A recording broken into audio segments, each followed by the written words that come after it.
Hello guys. तो आज की इस वीडियो में हम बात करने वाले हैं effect of dielectric on capacitance, यानी कैपेसिटेंस पर डाइलेक्ट्रिक का क्या प्रभाव पड़ेगा, इसी पर आज हम डिस्कस करने वाले हैं। जैसा कि आपने कैपेसिटर में पढ़ा है कि जब कैपेसिटर के प्लेट्स के बीच जो गैप होता है, उस गैप में हम लोग किसी डाइलेक्ट्रिक मटेरियल को जब फिल्ड कर देते हैं, भर देते हैं, तब कैपेसिटर की जो कैपेसिटी होती है वो क्या होती है, बढ़ जाती है।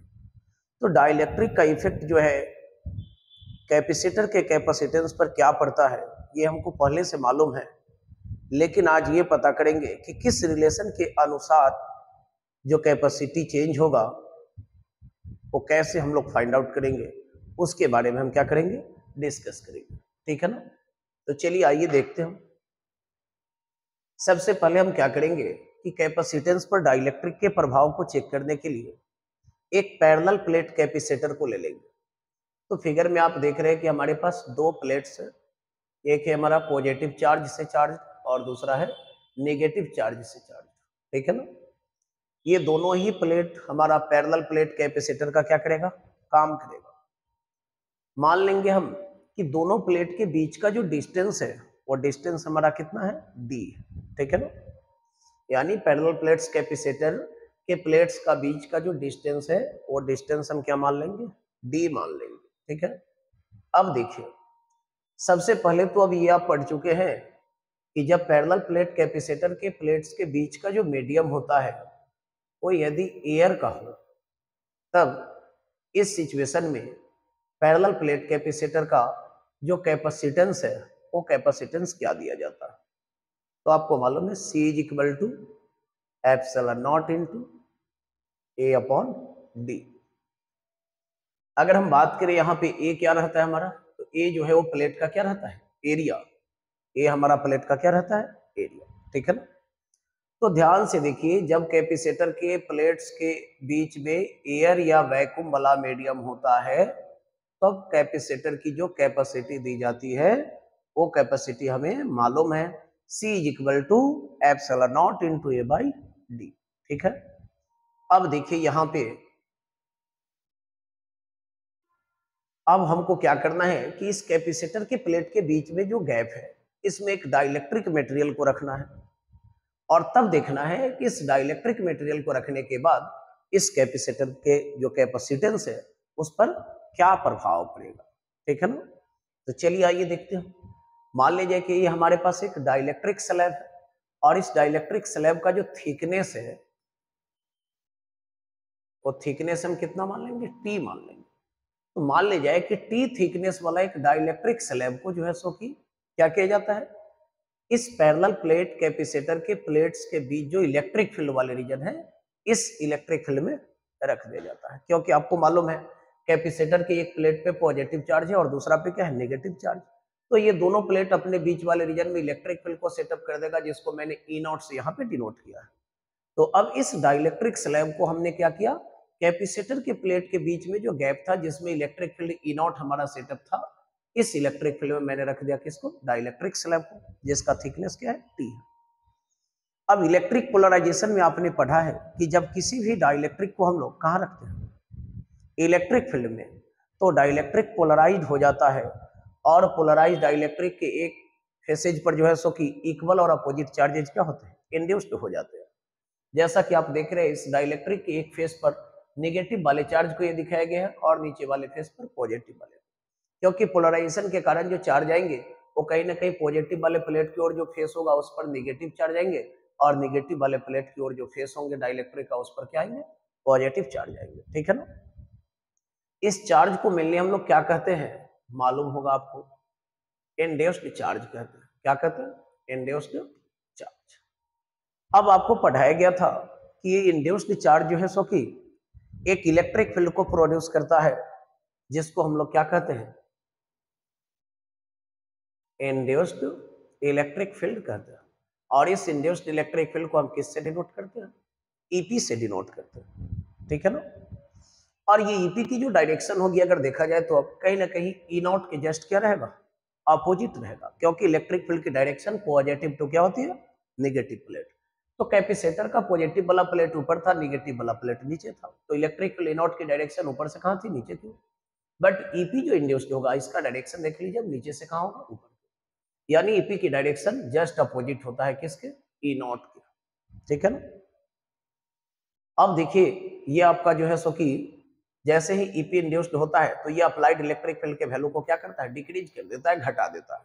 और reduced value of electric field हम लोग क्या देते हैं, E is equal to E0 minus EP. पढ़ चुके हम लोग इस बात को। अब यहाँ पे ये देखना है कि डाइलेक्ट्रिक के भीतर कितना इलेक्ट्रिक फील्ड रहेगा और डाइलेक्ट्रिक के आउटसाइड कितना रहेगा। ठीक है ना। तो अगर हम बात करें कि डाइलेक्ट्रिक के भीतर जो इफेक्टिव इलेक्ट्रिक फील्ड होगा वो कहीं ना कहीं हमारा E is equal to E0 minus किसके इक्वल रहेगा, ईपी के। और आउटसाइड जब इलेक्ट्रिक फील्ड होगा डाइलेक्ट्रिक के, वो किसके इक्वल रहेंगे, E0 के। यानी अगर हम बात करें तो देखिए हम कह सकते हैं E is equal to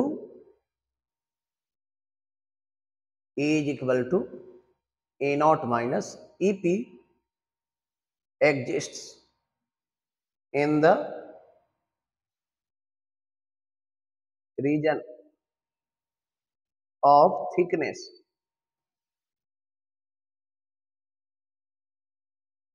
T। यानी डाइलेक्ट्रिक के भीतर जो इफेक्टिव इलेक्ट्रिक फील्ड होगा वो कहीं ना कहीं E0 माइनस किसके इक्वल होंगे, ईपी के इक्वल। और अगर हम बात करें रीजन का कि कितने रीजन में, तो किस में याद रखना है, थिकनेस टी में, क्योंकि डाइलेक्ट्रिक की जो मोटाई है वो कितना हमने माना है, टी माना है। ठीक है। अब देखिए आउटसाइड द डाइलेक्ट्रिक जो इलेक्ट्रिक फील्ड होंगे वो क्या होंगे, तो देखेंगे यहाँ पे E0 एग्जिस्ट होगा। अब आउटसाइड डाइलेक्ट्रिक के आउटसाइड वाले जो रीजन बचेंगे वो कितना बच जाएंगे, देख लीजिए डी माइनस टी। यानी E0 हम कह सकते हैं ये एग्जिस्ट होगा किधर, in the region of thickness D minus T. क्योंकि E0 जो रीजन में बचेगा वो रीजन हमारा डी माइनस किसके इक्वल होगा, टी के इक्वल होगा। क्योंकि आप देख रहे हैं दोनों प्लेट्स के बीच का डिस्टेंस डी है और डाइलेक्ट्रिक का थिकनेस क्या है, टी है। तो अगर E is equal to E0 minus EP exist होगा डाइलेक्ट्रिक के थिकनेस टी में, तो डाइलेक्ट्रिक के आउटसाइड E0 केवल एग्जिस्ट होगा और उस रीजन की वैल्यू अगर हम देखें तो कितना हो जाएगा, डी माइनस टी के इक्वल। ठीक है ना। अब देखिए यहाँ पे कैपेसिटर के दोनों प्लेट्स के बीच का हम क्या करेंगे, पोटेंशियल डिफरेंस हम निकाल लेंगे। देखिए तो कैसे निकलेगा, नाउ पोटेंशियल शॉर्ट में पीडी लिख सकते हैं। Now potential difference between the plates of capacitor. तो देखिए कैपेसिटर के प्लेट्स के बीच जब हम पोटेंशियल डिफरेंस निकालेंगे, तो पोटेंशियल डिफरेंस निकालने के लिए फॉर्मूला आप पढ़ चुके हैं कि इलेक्ट्रिक फील्ड को जब हम मल्टीप्लाई कर देते हैं किससे, डिस्टेंस से, तो किसका वैल्यू मिल जाता है, पोटेंशियल डिफरेंस का। क्योंकि आपने रिलेशन पढ़ा है E is equal to dV by D और dV is equal to E into D. इससे ये पता चलता है कि इलेक्ट्रिक फील्ड को जब डिस्टेंस से मल्टीप्लाई करते हैं तो पोटेंशियल डिफरेंस पता चल जाता है। तो अब देखेंगे यहाँ पे हमारा E0 एग्जिस्ट हो रहा था किसमें, रीजन डी माइनस टी में। यानी पोटेंशियल डिफरेंस अगर हम निकालेंगे तो V इज इक्वल टू कहीं ना कहीं E0 into D minus T plus E exist हो रहा था डाइलेक्ट्रिक के थिकनेस टी में, यानी ये E इंटू किसके इक्वल हो जाएगा, टी के। आगे देखेंगे अब, बट आपने पढ़ा है dielectric constant K is equal to E0 upon क्या होता है, E। तो यहां से अगर हम E की वैल्यू की बात करें अगर, तो E0 अपॉन क्या हो जाएंगे, देख लीजिए K।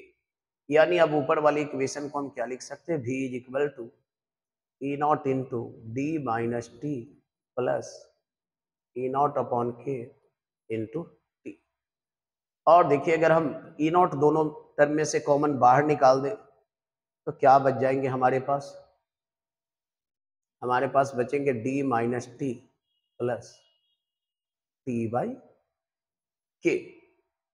अब देखेंगे यहां पे ध्यान से, बट E0 की जो वैल्यू होती है वो कितना होती है आपको मालूम है, E0 is equal to sigma upon epsilon not, and sigma is equal to क्या होती है, चार्ज बाई एरिया यानी क्यू अपॉन ए। तो ध्यान देना है कैपेसिटर के प्लेट पर चार्ज मैंने कितना माना है, प्लस क्यू और माइनस क्यू। तो क्यू अपॉन क्या लिखेंगे हम, ए, वेयर ये हमारा प्लेट का क्या रहेगा, एरिया। तो देखिए तो ये ई नॉट की वैल्यू तो सिग्मा अपॉन एप्सिलॉन नॉट हो गया एंड सिग्मा की वैल्यू क्यू अपॉन क्या हो गया, ए। यानी अगर हम बात करें वी की फाइनल वैल्यू का तो क्या लिख सकते हैं, देखेंगे जरा, और v इज इक्वल टू क्या लिख सकते हैं, ई नॉट की वैल्यू अब क्या हो जाएगा, देखेंगे ध्यान से। ई नॉट की जगह हमको रख देना सिग्मा अपॉन ए और सिग्मा क्यू अपॉन ए के इक्वल, यानी v की final value Q upon epsilon not into A into D minus T plus T by के। तो ये दोनों प्लेट्स के बीच का मैंने क्या निकाल लिया, पोटेंशियल डिफरेंस, ठीक है ना। अब पोटेंशियल डिफरेंस पता हो गया तो डाइलेक्ट्रिक के केस में अब कैपेसिटर का जो कैपेसिटी होगा वो कितना होगा, इसको अब हम फाइंड आउट कर देंगे, ठीक है ना। तो देखिए कैपेसिटी निकालेंगे तो क्या हो जाएगा, कैपेसिटी ऑफ कैपेसिटर। तो कैपेसिटी निकालने की फॉर्मूला पढ़ चुके हैं आप, C इज इक्वल टू क्या होता है, Q upon V। C is equal to Q upon क्या होता है, V। तो देखिए और C is equal to Q upon V के जगह हमको V का वैल्यू रखना है। तो V का वैल्यू रखेंगे तो देखिए एप्सिलॉन नॉट इनटू ए कहाँ चले जाएंगे, ऊपर। एप्सिलॉन नॉट इनटू ए ऊपर चले जाएंगे और नीचे Q इनटू क्या आ जाएंगे, D माइनस टी। ध्यान से देखेंगे नीचे आ जाएंगे हमारा Q इनटू D माइनस,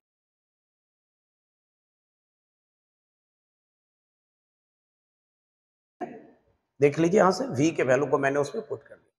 अब अगर बात करें तो ये Q से Q हमारा कैंसिल आउट हो जाएगा। तो C की value epsilon not into A upon D minus T plus T by क्या बच जाएंगे, ठीक है ना।